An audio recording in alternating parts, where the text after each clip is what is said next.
I'd like to introduce Deana from the United States, who takes LDN for multiple sclerosis. Thank you for joining me today.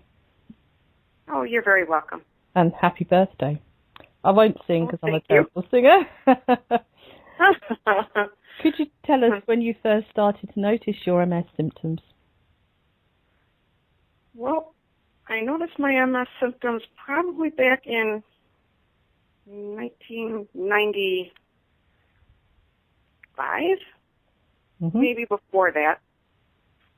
I had my second child, and I was having a lot of back pain and different things like that, and then I was tripping a lot. And that's about when I started noticing some things, and I was misdiagnosed for quite a few years.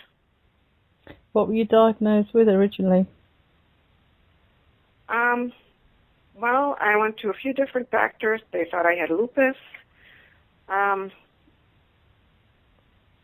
don't even remember what else they said, but it was so totally off the wall. And I kept changing doctors because then it would go away, whatever was happening, and I can't remember exactly.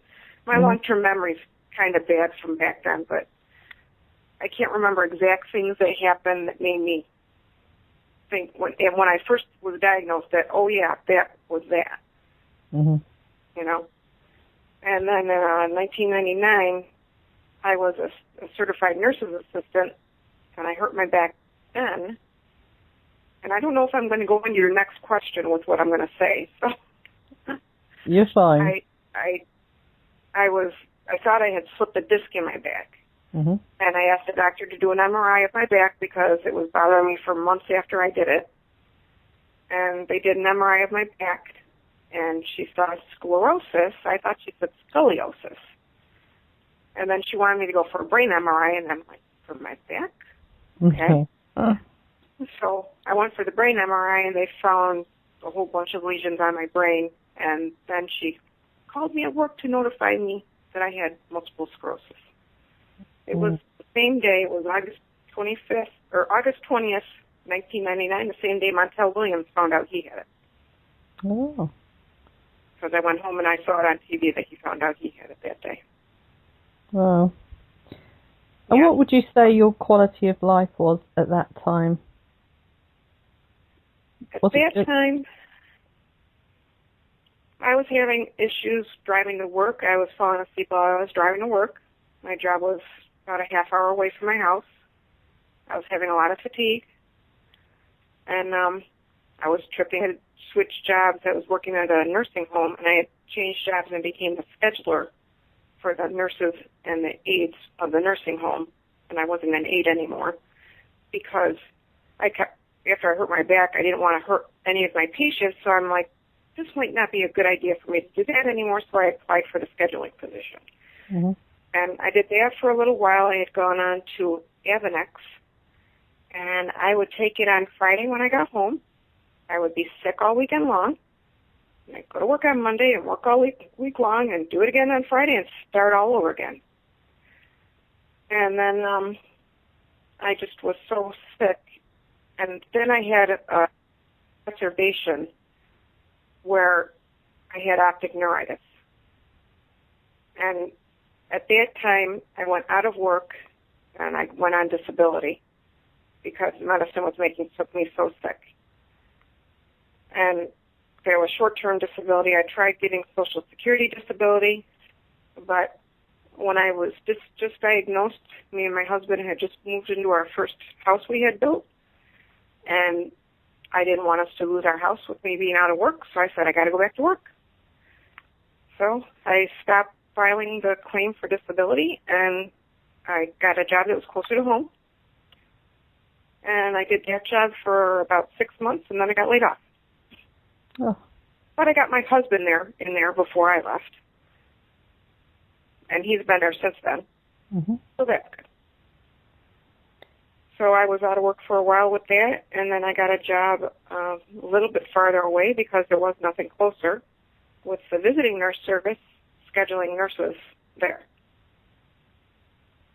And I was okay for a while. I would have exacerbations, but if I could get to work, if I could drive, I went. There were times where I had to wear an eye patch to have one of my eyes covered up, but I still went. And there were times with my legs where I had problems. I was stubborn. My nurses would give me my IVs for Solumeto steroids at my desk so I could be there because they wanted me to be there. But I did that for 13 years, and I just left there in 2013, very beginning of 2013, because my husband's job that I got him into, the factory, we lived in New York, upstate New York, near Lake Ontario. They closed the factory down there, and they offered him a position in New Hampshire, in New England. So we took the position with the plan of me not working again.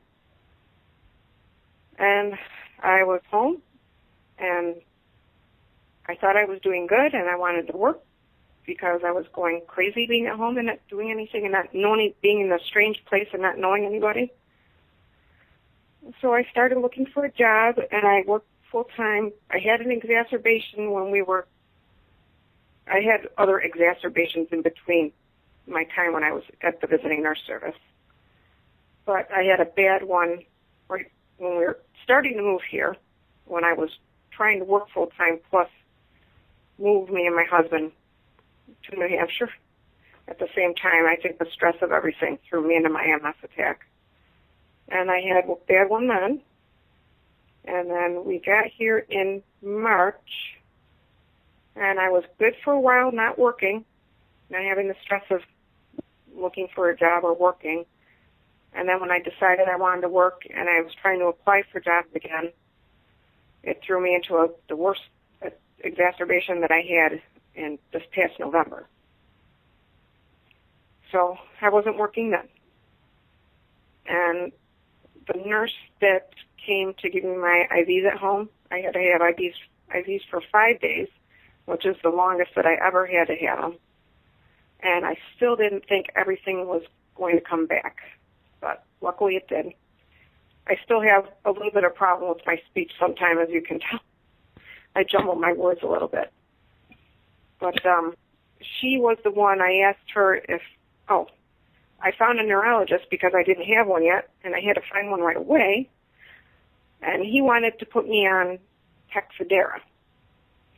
But I found out when I was on Tysabri and then I was on Deana that if you have the JC virus, which I do have, you shouldn't be on any immune-suppressing drugs at all. And apparently my doctor in New York didn't know that and put me on Deana anyhow. But she took me off of it once I told her I didn't think I should be on it anymore. And that's why I started having the attacks again, because my MS was so bad at that. It had gone from relapsing, remitting to secondary progressive. Probably in like 2010. They said I had to be on something or I would be in a wheelchair in 6 months. And that's when I went back on the drugs, because I had come off of the Avonex after being on it for 4 years in 1999. So 99, 2001. So 2002, I went off of the Avonex. I tried Copaxone, and I had an allergic reaction to that. And then I just didn't go on anything. I'm like, I'm okay. I don't have to be on anything. And so then I was on nothing when we were doing the move to New Hampshire. And that's why I was having these attacks. And I had such a bad exacerbation in November where I lost the feeling on half of my head down to my throat. I couldn't feel anything. And I almost choked to death when my husband was at work because I aspirated when I was drinking. And this nurse that was coming to give me the IVs, I said, do you know of any other medicines that are out there? I said, do you have other MS patients you go to give IVs to? And she said, yeah, let me look into it and I'll let you know. And about a week later, she sent me a message and said, have you heard of low-dose Naltrexone? You should look into it. I have a patient that says she's having a lot of luck with it and doing really good. So I looked into it. I did a bunch of research, and I asked my new neurologist if he would put me on it, and he said no because he didn't specialize in MS, and he'll only give me the medicines that are approved by the FDA for MS. And then I went to my new primary physician that I got, and she's like, no, I never heard of it. I can't put you on something I've never heard of. So then I was in a conundrum. Then I had to call the compounding pharmacies, and I was asking them what doctors they knew that were filling the prescriptions that I could possibly become a patient of theirs to get the medicine. Mm-hmm. And in the beginning, most of them weren't accepting new patients. And then I was having a hard time finding somebody near me. And finally, I did find somebody. Her name's Diane Hunt, and she's with Humane Vitae in New Hampshire. She's wonderful. So I switched, and I made her my new primary doctor. And she uses LDN for fertility treatments. That's her big thing she used it for. So but she's getting into giving it to people for other things. She gave it to some patients that had cancer, she said, mm-hmm. that the cancer's in remission now, and they're doing fine. I was her first patient with MS that she's giving it to. So I'm trying things that I'm seeing people saying online, like dosage-wise, because she put me on 4.5 milligrams right away. And then I was having really bad headaches. In the beginning, I said, and I pretty much did it myself. I cut back to 3 milligrams to see how that was, and that was great. It worked wonderful. I didn't have any headaches, and I felt fantastic. After 2 days after being on it, I thought I was getting restless leg syndrome because every night my legs hurt so bad. I felt like I had to stretch, and I was having such bad pain in my legs. After the second day, I was sitting watching TV, and I'm like, you know what? My legs don't hurt at all. I have no pain in my legs at all. I couldn't believe it. And I wasn't even thinking about it, but I'm like, wow, I feel great. And this was only being on it like 2 or 3 days. I felt wonderful. And now I'm back up to 4.5 milligrams again. I built myself back up to it, and I seem to be doing really good on it now. Well, that's fantastic. What would you say to other people who've been diagnosed with MS? That are diagnosed with MS? Yeah. I think you should start it right away. If I had known about this back then, all that I went through being on these biological drugs and all the side effects and the bad things that I think about, all these poisons that I put into my body. And then I wonder what's going to happen because of that in the future. And I actually spoke to a pharmacist down in Florida. I emailed with him because I'm trying to get my father to go on it for his cancer. And he lives down in Florida, and I was asking him some questions. And I said, I'm kind of hoping that being on this will prevent me from getting cancer because my father has cancer, and my mother died of lung cancer, and she never smoked. And he said that is the reason why I'm taking it. He doesn't have any reason he's taking it for other than not getting cancer. Mm-hmm. And I would say to anybody with MS, you should try to find a doctor right away that will put you on this so you don't have to be on the other drugs. I don't know. It changed my life. I'm back working again now. I got a part-time job. I'm going to the gym 3 times a week. I feel wonderful. I've climbed 4 mountains since we've been to New England with my husband, and it was wonderful. It really changed my life. It really did. And I'm telling all my friends and everything about it that have Crohn's or fibromyalgia or cancer or anything, and MS, all of my friends with MS that I know, I told them, I said, you have to look into getting on this medicine. It's fantastic. Oh, what can I say to that? What an amazing story. Thank you very much for sharing it with us. You're welcome.